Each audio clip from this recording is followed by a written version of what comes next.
बापाचा नोकर आहे का मी? किती वाजल्यात? रातचे 2 वाजल्यात आणि चालली मला उठवायला. दिवसभर काम करायचं, झोपायचं.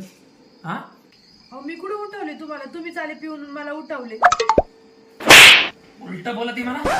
बापाचा नोकर आहे का मी? चल निघ माझ्या घरातून.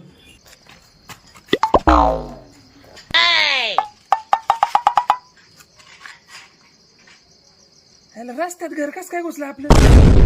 आता आहे ना रस्त्यातच झोपायचं. उठा ना. गप गप झोप, गप झोप. उठा ना. अक्षदा बडबड नको करू. किती तोंड लांब झाले तुझं. बडबड करून झोपू दे मला.